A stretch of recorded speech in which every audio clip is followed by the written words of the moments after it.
Welcome to Interstellar Cosmic Conversations, where we share experiences from our hearts to empower others.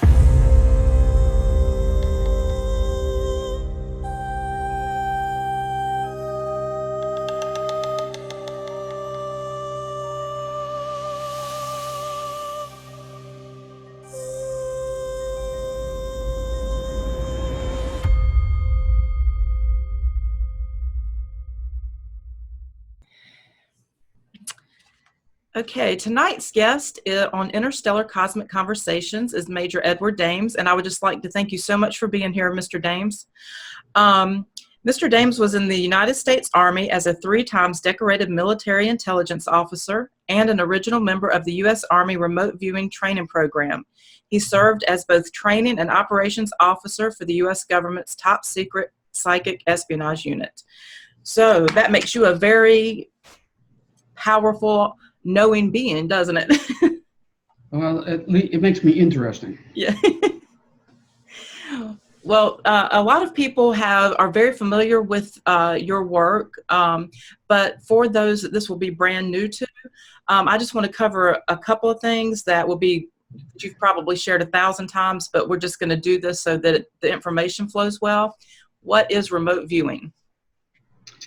It's a very systematic, very rigorous way of utilizing the natural innate ability that humans have to be psychic and turn that into a skill.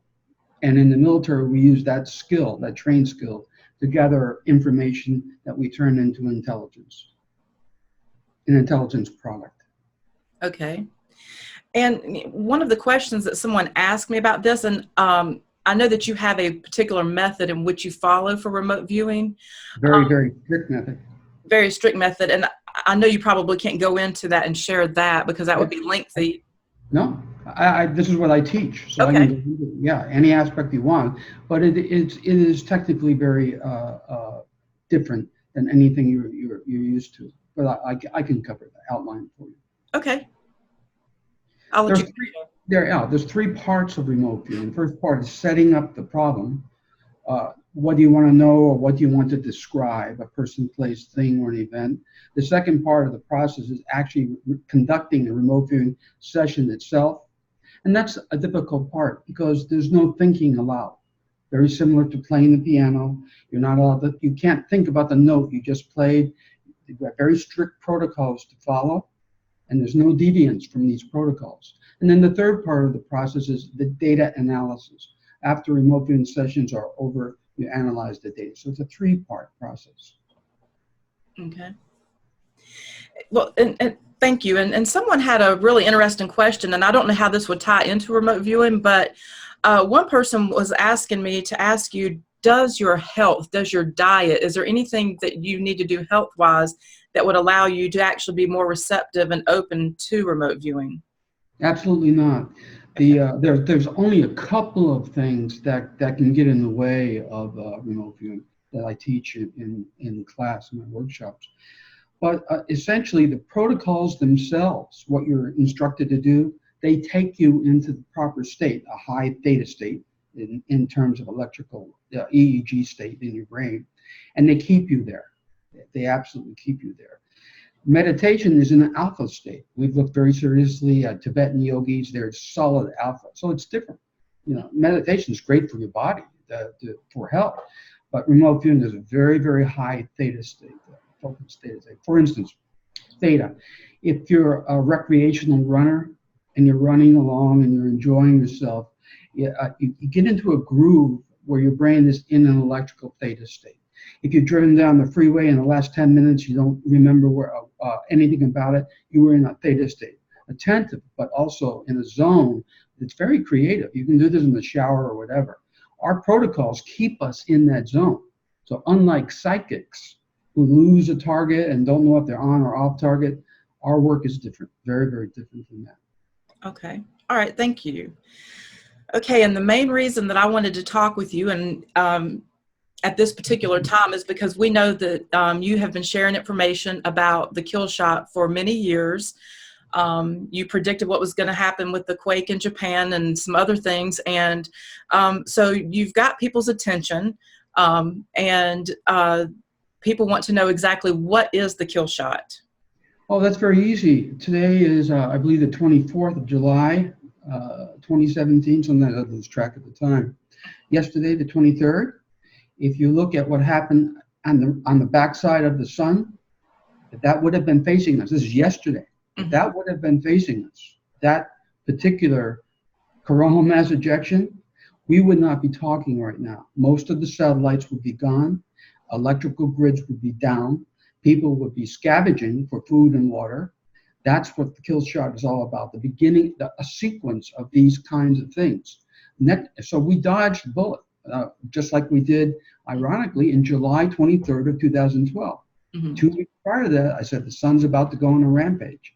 Scientists at NASA said 2 years later, they waited 2 years to tell us, if that particular that particular coronal mass ejection would have hit Earth, go take a look at the rest of what they say. It's pretty grim. So that's what we predicted as remote viewers, trying to save lives. Long ago, we saw this big thing coming that at first I called the discontinuity, a break in human cultural evolution, which we thought was a nuclear war, but it's not. It's our own star going into perhaps an epiphenomenon that it's done before. But this will have very serious consequences and ramifications for us as human beings. Millions and millions and millions of people will die predominantly of infrastructure due to infrastructure collapse. So they'll starve or they'll die from waterborne diseases if they're lucky enough to have water at all. So that's the kill shot. And this is why they call me at the White House Dr. Doom. Okay. Well, you touched on something that was going to be one of the questions that I was going to ask about, has this happened in history before? Because just out of, to remote view, does that mean that past, present, and future is happening simultaneously? Is that? No, time actually does exist, but not in the way that we linearize it. Okay. For instance, our Western languages are very linear. The concatenation of subject, verb, object, as we try to express an idea, that it's very, very linear. And we linearize time as well. But mind is outside of time. Think of mind as the fifth dimension, and time as the fourth, to simplify things. If we can remote view, so if we're looking at the past or the present, those events exist. And this idea of a now is ephemeral. It's really a human construct. A moment of time for our bicameral brains, for a human being, is about 3 seconds. I go into all these technicalities when I teach this in the workshop. A moment ago, I was talking about the kill shot. Where did that moment go? It's just as real as this one here, but this one's not real either. So the idea of time is very, very fuzzy in our work. The bottom line for us is, if we can remote view a future event, a large event, an earthquake, a catastrophic this or that, it already exists in time. It's already there. Otherwise, we would not be able to download it. So in anticipation of your listeners' questions, what about alternative universes, alternate realities, all of those? No. Okay, so you're going into something else. So, okay, so when you're remote viewing, are you actually just viewing it? Are you actually going in and interacting in that environment? Like, is it a form of time travel? Are you becoming a part of that event, or are you literally just viewing it? Now, without it, in terms of a holographic universe, we're not going anywhere. All the information is inside, just like all the radio and TV information that's inside, flowing through us right now. Not all of it, but a lot of it too. Okay. So we're not going anywhere. We're turning our attention to a pattern of information. And we're not necessarily interacting with it, although there are some small, subtle things that I could discuss.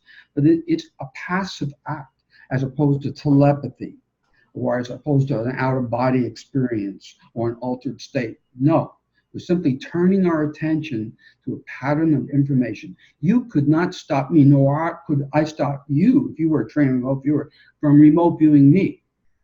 When I remote view you, if I chose to do so, I'm looking at you, allegorically looking. I'm turning my attention to the way you exist as a pattern of information in some other dimension. You Mhm. can't stop that because there's no direct connection with your mind like there is in terms of telepathy. A Navajo thought ball or things like this couldn't stop me from downloading information about the way you exist in time. So it can get very technical after that, but that's a simple package that's, I think, palatable. So you are saying that this is a holographic universe? I'm saying that that's probably an oversimplification, but the only reason I'm saying that is because all information exists at one time in the universe, and our brain is an oscillator, an electrical oscillator. Our mind is associated with that oscillator, but there's only a single mind, a universal mind, call it the mind of God or whatever. Okay. It's not like Carl Jung's collective unconscious. It's a little bit different than that and much bigger. But we're immersed in that. All of us are immersed in this single mind. That's why we can know within limits anything. And that's why remote viewing changes your life, because you can know that you can know anything. And Yeah. therefore, since life is short, what are the questions you want to ask? Those become paramount. Yeah. So, okay. So I know that it's more complicated than this, but so the holographic universe, the fact that if you remote view it, then it does exist already. So there's no stopping that. It's already written. It is predestined. So is this reality? And science keeps kind of taking us in this direction. Is this like a computer simulation? Is that what this is? You take the holographic, the fact that you're looking at numbers and sequences of events. Is this like a computer simulation to you? I don't know, and I don't think I could ever know. It's very much like trying to diagnose yourself, right? Looking in the mirror, you can't do it because there's a greater reality outside. And if we are immersed in something like that, then there's no way for us to find out because we're looking back at ourselves. Yeah. And interesting. Many young physicists approach me and say, Ed, how are you able to perceive things that are outside the light cone? Mm-hmm. When I tell them, I said, but your universe is constrained by the light cone, but mine is not. However, my ability to process information is constrained by a lot of different limitations that we have in terms of our hardware and our software, and I can explain those if you want me to. Please do. Thank you. Say again? I said, please do. Thank you. Yeah, okay, our hardware, our bicameral brain as humans, I could go into evolution on this planet against the backdrop of Schumann resonant frequencies and how we evolve, blah, blah, blah. But it has limitations. It's very powerful, but it has bandwidth limitations and other limitations. My parasympathetic nervous system is processing the production and the control and the maintenance of a 200 or 300 nominal hormones right now. Sympathetic nervous system, my breath, the pace of my speech is governed by my breath and my brain waves. My heart beat, that's sympathetic nervous system. Autonomic nervous system, right now I'm sitting down, but if I stand up as a biped, how do I do that? Autonomic nervous system needs feedback. It's doing that as well. Subliminally, I pick up things, especially motion. As remote viewers, we never remote view in front of an open window because motion is something that's so attractive to us. Primordial, when we crawl out of some primordial ocean, on the seventh day of creation, motion was something either to eat us or we could eat. So it's very, very important. When you wake up, for instance, if you're right-handed, you have to recreate your world. You could have been asleep for 1,000,000 years, but you still have to recreate who you are, where you are in the morning. And we're very visually oriented creatures. So as a right-handed person, I wake up, I'm in an alpha state, coming into a beta state. And I'm looking at the left side of the room or the environment where I'm at. I put that together. Then I put together who I am and my memories and all these kinds of things. Oh, yeah, I was arguing with so-and-so. You have to recreate your existence each time you wake up. Okay, so we're limited there. In fact, when you sleep in deep sleep, if you're in delta, that's the only time that unconscious, which is our venue for remote viewing, has access to you, except in other moments of rare revelation. So your brain is capacity constrained, and it's doing many, many things. We're also constrained by our cultural conditioning is a huge one. Language is a prison. Yes. Culture is a prison. We built these prisons for ourselves, and others helped us, of course, but these are huge things that as remote viewers, we have to be able to escape. Mm-hmm. And so we're limited in a lot of things. Temporally, we can only, a plant, we can't watch that. Is that the marijuana plant next to you? I've already answered that. All right. We can't watch that grow, even though it's growing, because it's too slow. It's in our bandwidth, we're limited there. If something moves too fast, fighter pilots know this. They have to be hypnotized. If something is moving faster than a thousandth of a second to recreate good, they can't process the information. So we have limitations there. Spectrally, we can only see as Homo sapiens so far into the infrared and so far into the ultraviolet. There's a whole bunch of other stuff out there in the universe that we don't have access to directly. Indirectly through remote viewing, if you know what you're doing, we do have access to all those patterns. Mm-hmm. But sometimes things are just beyond our ken. Mm-hmm. If you've never seen the color red before, for instance, and I give you a training target, blind, you don't know what the target is, I just give you a set of numbers. Let's say the Bolshoi Ballet in Russia, the performance, and the curtain is red, but you've never seen the color red before. It's not in your thesaurus, as my Russian counterparts. I was just in Russia a while ago helping them catch a terrorist using remote viewing. Your dictionary or your thesaurus, your experience doesn't have red in it at all. The best that you can do in terms of remote viewing and perceiving something like a color like that would be maybe you've seen the color pink before. Mm-hmm. Or chartreuse. You could say, well, it's like pink, but I don't know what the color is, right? Because it's so we're going. It's a tachistoscopic process as a remote viewer. We're going into unconscious, into the global mind to grab a pattern of information. Then we come back into our conscious our pre-conscious awareness. I don't want to get too technical, and we look for a label to put on this percept, a word label, and then later on we begin to draw and sketch based upon those percepts. Well, I have two questions from what you just shared. One is going to be about the unconscious, and then another is going to be about the series of numbers. So I'll go into unconsciousness first. So like when you're in your sleep state and you're saying, you have access to that part of, I guess, your brain when you're sleeping. Well, unconscious has access to you. Okay, unconscious has... You have no control. Okay. Well, you don't have control, but there are other things that go on. Go on. So is unconscious to you like, this is the only way that I can term it with my languaging, is that like a higher self version of you, like a higher dimensional aspect of yourself? Is that what you're saying? Or even if you want to call it source or God? It's close. I mean, it's a venue. Okay. To source, okay? It's your higher mind at work that has access to you. Our analytical mind, our lower thinking mind, which we're not allowed to use in remote viewing, I mean, it's always right? We've chosen the right mates, of course, the right career and all that. That was our analytical mind that made all those great decisions. Mm-hmm. Where that little man was saying, don't do it. Oh, don't get on that plane.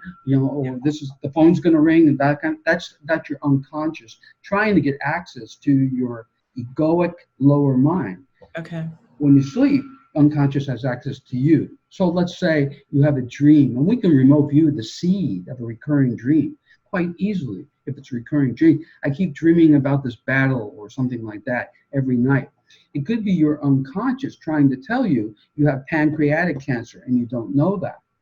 But what happens, the seed of the dream is like a pristine snowball on the top of a mountain that as the dream progresses, 30 minutes to 2 hours later, it starts rolling down this mountain, picks up all this detritus and debris. By the time it gets down the mountain, it's a big snowball full of junk.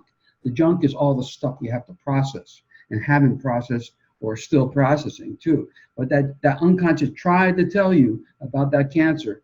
It did the best that it can. But our conditioning, the way we grow up, this is not true of Native American Indians necessarily or other cultures in the world, but it is for the West. For lots of different reasons that we really would not have time to discuss. Okay. You're just saying we don't have access to it and they do, or what? I mean, I just want to make sure I understood what you were trying to say. We have two. When we were developing when we were looking at the cognitive behavior of the best natural psychics in the West to develop this thing that we now call remote viewing. We did lots of things. In fact, one of them was go to Australia and look at Aboriginals and take the best U.S. dowsers with us and ask them to find water, both the U.S. dowsers and the Aboriginals. And the U.S. dowsers who were very good, now you give them a task. We want you to find water here in the outback. The first thing they do, eyes, in terms of neuro-linguistic programming, eyes go up and they're thinking about the question. And then they think about what they have to do next. Oh yeah, start dowsing. The Aboriginals, they just find water. They're looking straight ahead. The process is almost automatic. They turn, do a beeline, stop, and dig in this water. Oh, wow. They have no roof brain scatter, is the term in electroencephalography. The only thing they have to worry about in their environment, or in the past, in their environment, was food and water and shelter, and that's it. They don't have to worry about their iPhones, their hairspray, this, that, and the other thing, connecting rods, all these kinds of things. It's not that they're vacant, it's that they're exposed to a whole wider range of information than we are, because we limit ourselves by all this crap that fills us up. Yeah. Okay. So that makes sense to me. I'm going to go into that a little bit later with a question, because that'll be relevant on down the line. So let me go back to the sequence of numbers. When you're talking about remote viewing and you give a sequence of numbers, and then someone's supposed to feel a texture or see a color or have an emotion or whatever attached to it, how do you know what numbers to give them? Like, where do these numbers come from? They're random. They're entirely random numbers. They're simply random numbers in order to keep the target blind. The student cannot know what the target is, whether it's a person, a place, a thing, or an event. Their unconscious is being trained to do this skill, to acquire this skill. The unconscious is being trained. So you can't tell them what the target is. Otherwise, their imagination has a field day. Their analytical mind, mind goes to town working on that, and they get the target wrong. So you have to have a cutout. What we do is use a random number. That's all. Once this random number is assigned to the target, it's forever locked as an act in the collective unconscious. So that number becomes equated to this target, whether it's a training target of the Eiffel Tower or whatever. Okay. And you can have several different random numbers equated to the Eiffel Tower, just like signposts in Paris. This way to the Eiffel Tower, this way to the Eiffel Tower. They're different places and different signs, but they still point to the same target. Okay. That makes a lot of sense. So once you associate the number with the target, that creates this bonded relationship, I guess, between the two. So that makes sense to me. Okay. Okay. So back to the kill shot now. What makes a location one safe zone? Are the safe zones on, do we have like our own personal, this is kind of a strange one unless you acknowledge this as a fact, but based on our unconsciousness where all knowledge is, do we have like our own personal portal of protection? Or, I mean, what is it about these specific spots that is significant to us? The spot, I've had lengthy conferences, behind closed door conferences about this, but just a few of the top things. One thing is that the population density cannot be too high. There's a lot of factors, but the key factors are it has to be in an area, perhaps 10 to 20,000 people, where you have a variety of skill sets. When the power goes down and there's no power for 2 years, you have to be able to trade skills. For instance, an abscessed tooth will kill you. If there's not a dentist somewhere, you're going to die, or one of your children is going to die with an abscessed tooth. So you have to have various skill sets to keep each other alive. And then I could go into great detail about this for days, but that's one thing there. Also, you have to be far from the madding crowd. You can't be near Oakland or New Orleans or Miami, for reasons that I don't need to go into, the Mad Max scenario. Mm-hmm. Also in those areas, even if there were no Mad Max scenarios, and there are a couple of cities in the world with very educated people that don't kill each other when the power goes out. Christchurch, New Zealand, for instance, is one. Ottawa, Canada is almost one. These places. You have educated populace who is not so want to set fires after 2 hours of power down. But for the most part, these are isolated communities so that scavengers can't get to them and kill them or hurt them. And so that's one thing. The other thing is water, fresh water, critical, absolutely critical, right? Mm-hmm. You can't live, and you need water to grow crops. Fresh water has fish in it, and the resources that the area can't be. For instance, there are virtually no sanctuary locations in China. The population density is so high that any place you go, if there's no power and infrastructure collapse, the resources, the local, regional resources cannot support the population. That's why, for instance, why China is buying agricultural land all over the world right now. Mm. They can't support their own people with the crops that they raise. So that's one of the other factors too. Unfortunately, one of the huge ones, one of the reasons why there are no sanctuaries in the state of California or British Columbia. British Columbia meets all the criteria, all the towns, virtually almost every town in British Columbia meets the criteria for sanctuary locations, but there are none. And that was a big conundrum to us until we found out about Fukushima. The airborne plume for Fukushima, the gift that keeps on giving, if you have young people or children in your domicile, they're going to get thyroid cancer or worse in time. If they're older, I'm 67, there's not enough time probably for me to get cancer from that. But young people are going to get cancer from this airborne plume, not to mention the marine plume, which is already irradiating salmon off the coast of Vancouver and to a certain degree in places of Alaska too. So there's a lot that goes into these sanctuaries. The bottom line is, if the the grids go down, not all of them at the same time, but if they go down and the satellites go down, there's no communication and there's no electrical power. Think of all the ramifications of that when where you're living now. What would your quality of life be, if you're even alive, or the quality of life of your loved ones be under those circumstances? Mm-hmm. So those are the key criteria that are associated with this idea of personal sanctuary. There's another big one. It's your personality. When I have clients that hire me to find personal sanctuaries, and these sanctuaries do not change; they're fixed in time. But a husband and wife, it's very, very rare for them to have the same sanctuary locations. All sanctuary locations are sanctuaries, but personality comes into play. A husband, for instance, may like a cold environment where he can ski if he has time to do that, whereas his wife may like, warmer environments with warm water. So unconscious looks ahead and processes all these permutations, then there are many. For instance, if you don't know that, let's say your husband has a particular disease, a particular form of leukemia, let's say, and your sanctuary optimally would be over here, but over here has no specialist to take care of the one you love. Unconscious knows that. You wouldn't. What good would it be to be alive when somebody you love is dying?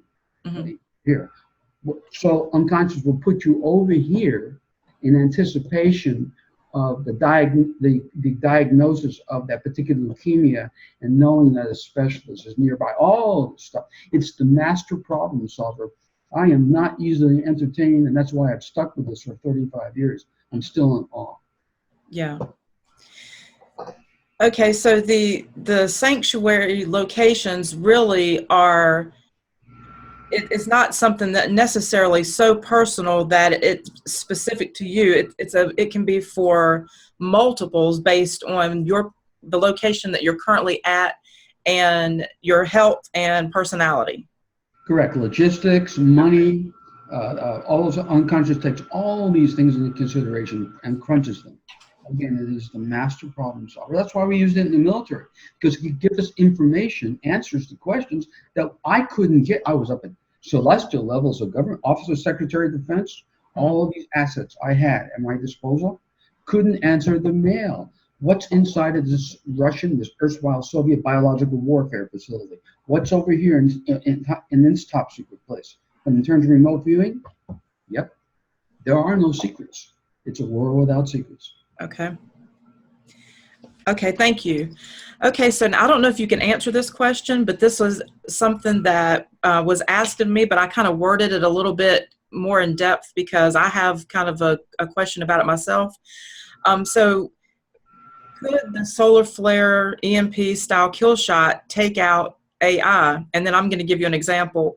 Like for some, AI is scary and invasive, especially like with 5G technology. There's a lot of fear around 5G technology and the invasion of your privacy and the effects that it has on your body. So, you know, you even said just a few minutes ago how here we're so not connected as the Aboriginals, for example, because of our iPhones and our televisions and our computers and all the technology that we have.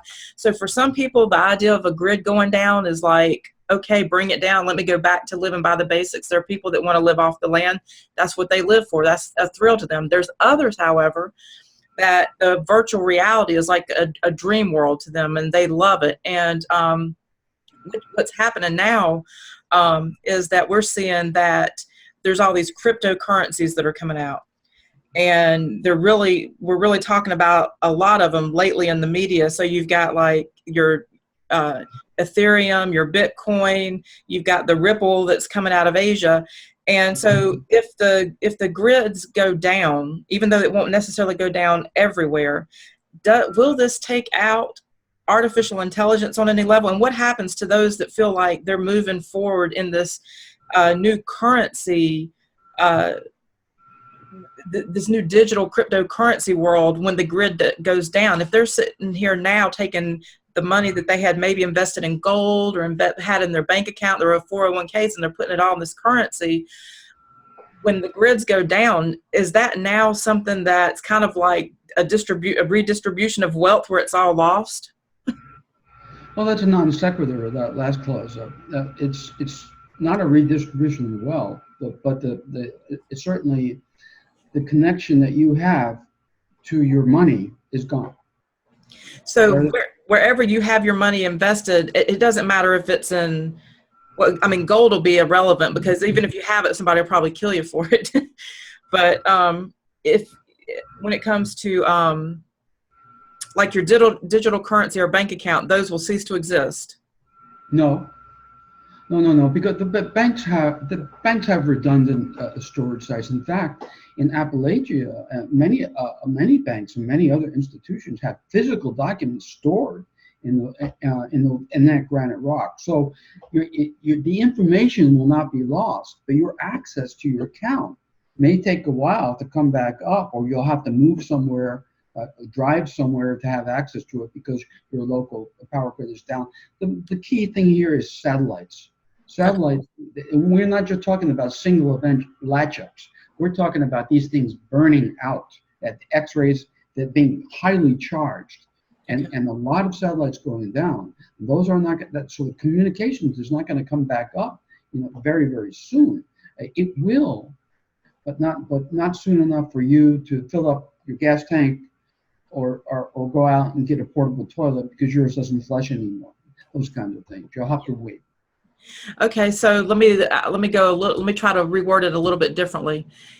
Let's say that I have my food, I have my water, I'm in my sanctuary spot, and I've decided that I'm going to keep my money in my bank account, or I'm going to put my money into a digital currency.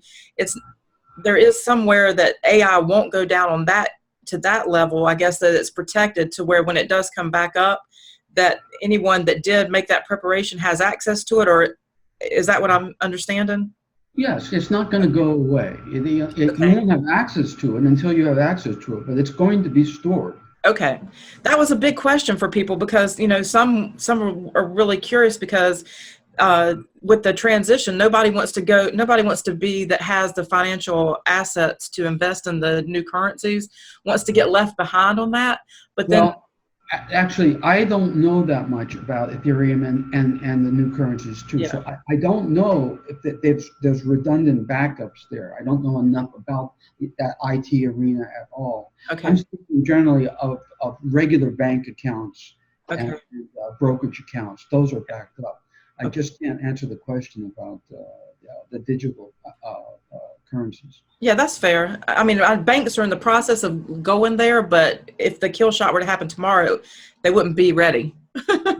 No, I don't So think they will. yeah, so The kill shot a kill shot event did happen yesterday. It right, just That's a kill shot event, and that we would not be talking right now. The high likelihood that we would, if that solar that sunspot, which rotated off the limb a couple of days ago, was still facing us, and it's coming back around in about a week and a half. So we'll yeah, see what it looks like then. yeah. So that's But yeah, that flare yesterday, Patricia, that was a killer. That was a killer flare. It was another one that missed us, but our 9 lives are just about gone. yeah. No, I've been keeping up with them, and I know what you're talking about, and so I know it's just a matter of when it's Earth facing, and it comes this way. So I do understand that.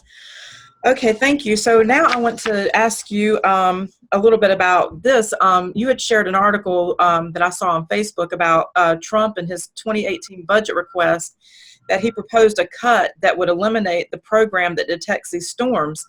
And the program's data is used in alerts that protect the power grid, our satellites, and other electronic infrastructure, and its costs are about 1.9 million a year to run. And you felt that, one of the reasons that he is proposing cutting this is because he knows that it's a waste, I guess, of resources and it can be used elsewhere. But my question is going to get, I have to interrupt you on that too. okay, I, sure. I do not manage my professional webpage. My business partners do that, Oh, and okay. I don't even check it. Oh, okay. They talk with me and then they manage it too. Because Okay. I'm too busy with murdered children, and child murderers, Yeah. serial killers, and the like. Every day and every night, they Right. they're the best business partners in the world. They take care of my social media. Okay. All right. Well, thank you. Well, here's what I'm going to, because I feel like maybe, and I might be way off base here, but I kind of feel like I understood what you were trying to share about the election. So I'm going to give you my take on it. And I'll let you say what you have to say and see if I'm close. When Obama was president, you said there wouldn't be another election for the president of the United States. And so I was really thinking about this because a lot of people, will hear that and they'll feel frustrated, like, well, we went through an election, we've got a president, that didn't happen. But what was interesting is I feel like that I think I heard you say, and correct me if I'm wrong, that this wasn't an actual election. This was kind of like a takeover, kind of a coup that took place. And to me, when I think about the system that we've had in place, there's been a lot of frustration with many Americans because we've had this idea, and I call it an illusion, of a two-party system where you had Republicans versus Democrats, and it didn't matter who was in office. No one's needs ever really, anything that was promised during elections never really actually take place. It's always like this big game back and forth. So to me, that was a faction of beings running our country. So when I see what's taking place now, I see that this is like we're another faction of beings, and this is the only way I can term it. Maybe I've watched too many movies, but faction of beings that now said, okay, we're coming in, we're taking over, you guys are out of here, and everybody's in shock because they don't know what just happened. So to me, that was really, when you were saying that there wasn't another election, I felt like you were saying in the system that was there, this is a whole new system that's come in. Actually, it isn't. It's newcomers that thought they could change the system, but it can't be changed. It's far too powerful. By the way, when I said I didn't think there would be another election, I didn't use remote viewing for that. It was a gut feeling. I don't have the time to remote view. Okay. It was just a gut feeling. I told on national radio. I said, Yeah. this is a gut feeling. But I did not use remote viewing for that. But yeah, know that the so-called deep state, names change from era to era. It is so big. It is so powerful. It's so ensconced. And I've had closed-door meetings about this kind of thing because anything I would say publicly would get me in big trouble. Yeah. But it's just too powerful to change. It's not going to be changed until something happens catastrophically to it, period. Okay, so let me ask you this. So since they have come in and these new players or controllers or whatever, and because it was kind of like I guess a hostile takeover, and I don't think even Americans know exactly what just happened. Will this be short-lived? Will this faction or these players, when this Killshot how do they affect the Killshot? How does that affect how the United States will respond to the Killshot when it occurs? I mean, if you've remote viewed that, and will they still be in power, or will the power shift again? No, they'll still be in power. I mean, you can your viewers can go on research this themselves if they're not already aware of COG, continuity of government. Continuity of government is of late, the last couple of years, have been very, very concerned about the Killshot. You can see this in all their preparations. Denver and other places. They're prepared, and when they shut that door, then we're on our own as us little people are on our own. That's why these sanctuary locations are so important.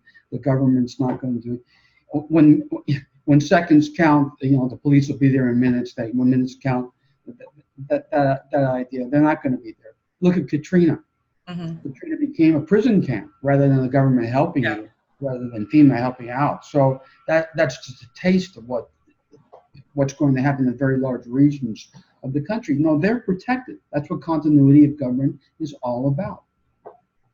Well, and I'm glad you brought up Katrina, because you reminded me of something else that I wanted to ask you. I heard in several of the discussions that you've had with others where you say, in some areas the grid will go down, in some areas the grids won't go down, but there'll still be a lack of communication and martial law. And martial law seems to be something that you fear us going through. And I want to know what it is that we need to know about martial law that you feel is going to be so bad for the United States.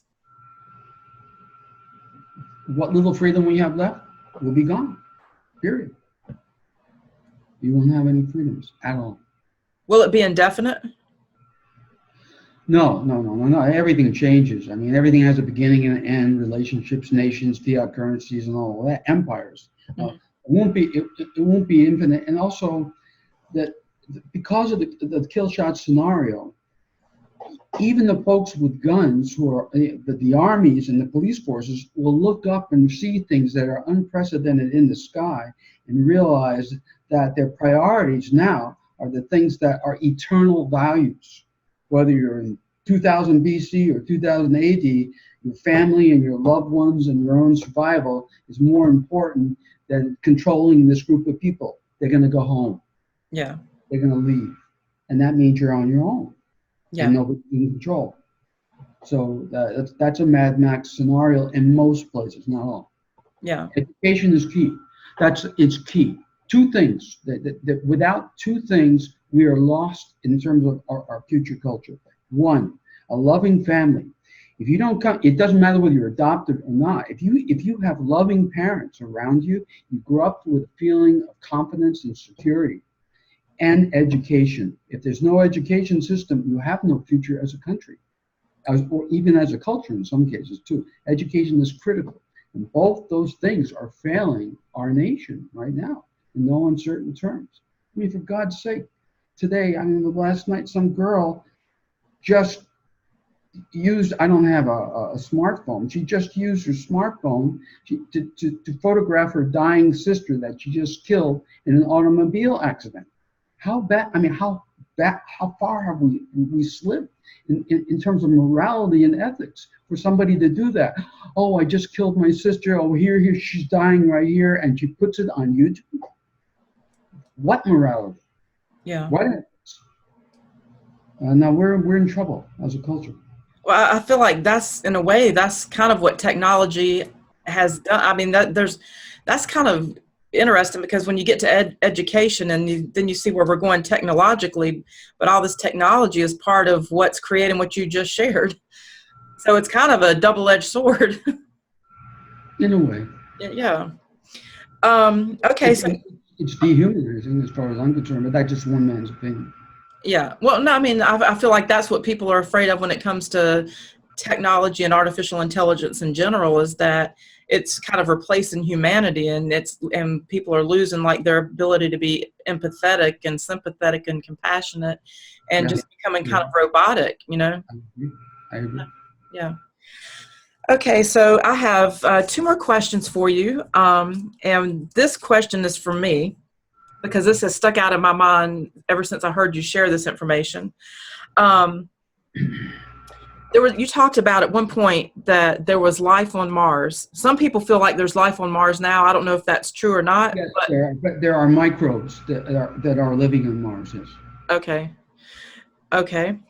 But no, you don't think there's any like beings like us or any There kind of, were a long time ago, but now okay, there are sentient machines. There are sentient machines on Mars. what does that mean? It means that there are things that move around at relativistic speeds if they choose to, at the speed of light, to go up. In fact, I worked for the Russian government. They asked me to look. They asked my team to look at the cause of the demise of the Phoebus 2 spacecraft that they lost.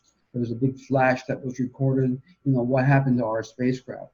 So I worked for the Russian government to download that information and answer that question for them.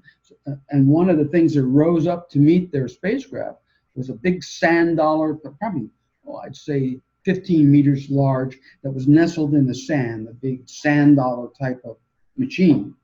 It popped up there, again, at relativistic speeds. It left the surface, changed its geometry momentarily, and it was gone. And in a flash, literally, it was right next to this Phoebus 2 spacecraft, this probe that the Russians had sent around Mars, and physically interacted with it and broke it.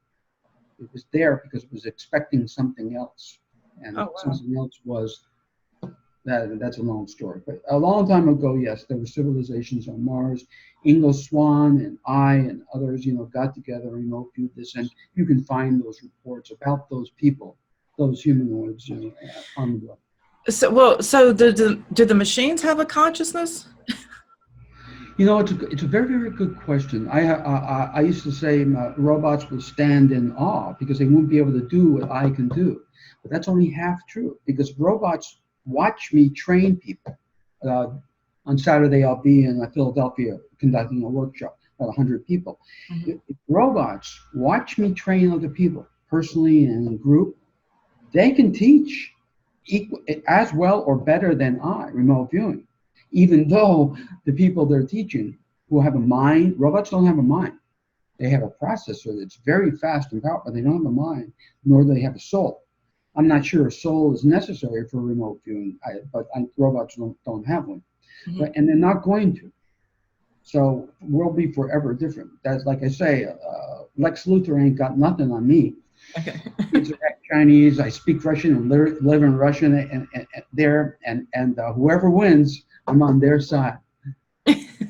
But robots will be able to replace you and surgeons and stockbrokers, Mhm. but they'll never be able to replace me. They'll stand in awe of what I can do because I have a mind that's trained in this particular process. Okay. Okay.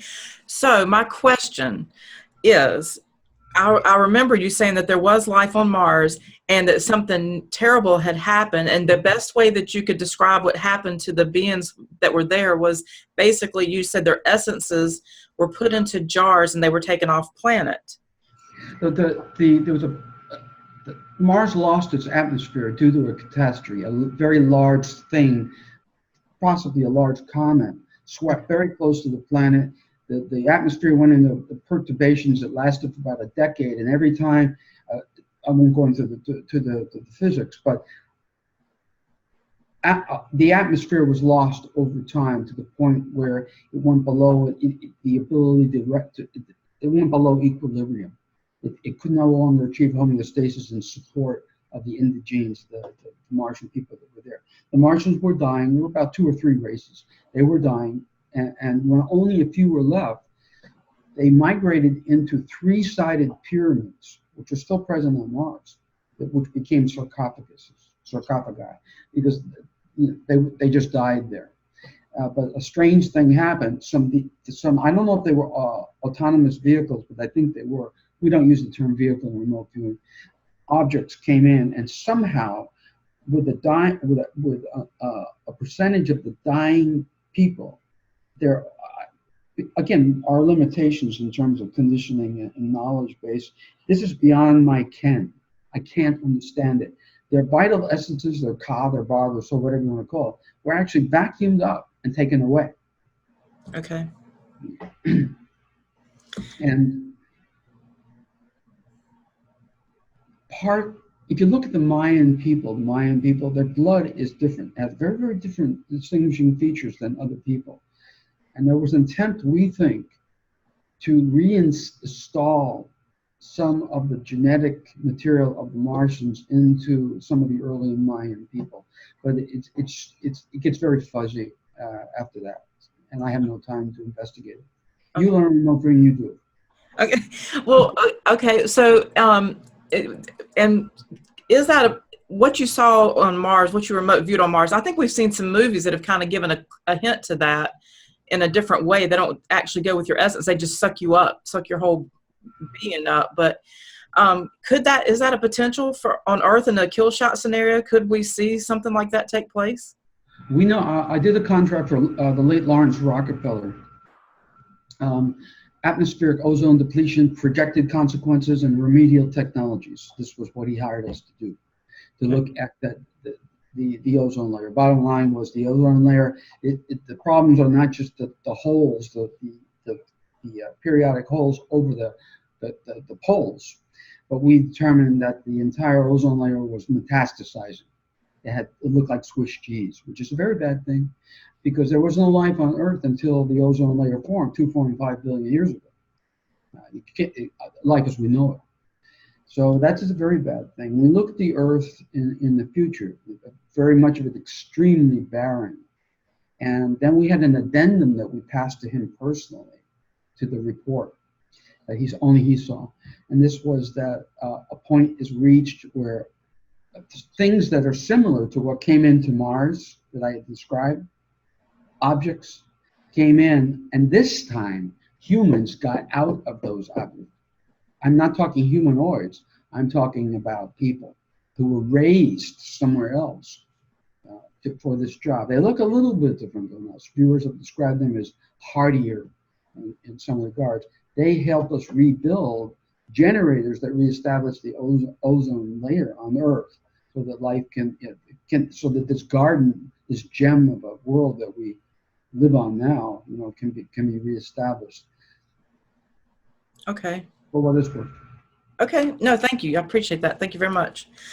Okay. And my last question is, what is the single most important thing humanity can do to protect ourselves and restore peace and harmony back into our lives in the situation of a kill shot? Destroy ignorance. There is nothing more dangerous to mankind than ignorance. Whatever we can do to destroy ignorance or to ameliorate the conditions that cause it, nothing is more damaging to ourselves, our future, than ignorance. It scares me. Mm-hmm. And I don't scare easily, except yesterday when that solar flare happened. Yeah. That was scary. Yeah, and so a lot of people might be offended when you say ignorance, but ignorance just means lack of knowledge. So that means to make ourselves aware, to make ourselves to know what's going on, to be present, to look at dignity and self-respect. Most people don't, especially young people these days, don't respect other people because they don't even respect themselves. The human dignity is gone. The end result there is the old stuff, the greed, the ego, the wars take over. I don't want to go into all that. Yeah. Politics. No, that's okay. No, thank you so much. Is there anything that you want to share about what you're doing right now that? Just, my work is, as you know, is pretty grim, but I have a couple of projects I like very much. People can go into the RV community website and see what I'm doing. Find Amelia Earhart and Fred Noonan. And other things like that. So I do get to have some fun once in a while. As you know, Sir Ben Kingsley plays me in the movie Suspect Zero. Mhm. I did that in Tom Cruise's office, edited that. I have a cameo as an FBI instructor in it. Cruise was making The Last Samurai in New Zealand when we were doing that, and we were shipping the dailies to him. Kevin Spacey plays me in the movie The Men Who Stare at Goats, this anal retentive, flaming you-know-what that I was in the military. And if your viewers have the Blu-ray copy of that, I'm interviewed on the back end of the movie about the real story, the real unit. So Hollywood provides a little bit of a release once in a while. I get to have some fun down there because I'm interesting, and they like that because they run out of ideas. Yeah. I would highly encourage you and your viewers to learn remote viewing. I would just highly encourage you to do that for any number of reasons. Okay. My training website is learnrv.com. You can use that to jump off anywhere you want into my endeavors. Okay. All right. Well, I just want to thank you so much for your time. I appreciate you. I know that you've been on Coast to Coast and a lot of other big programs, and I'm new at this. So, it was just, very kind of you to spend this time with me. So I really do appreciate it very much. The pleasure is mine. Yeah. Thank you very much. Have a good night. You as well.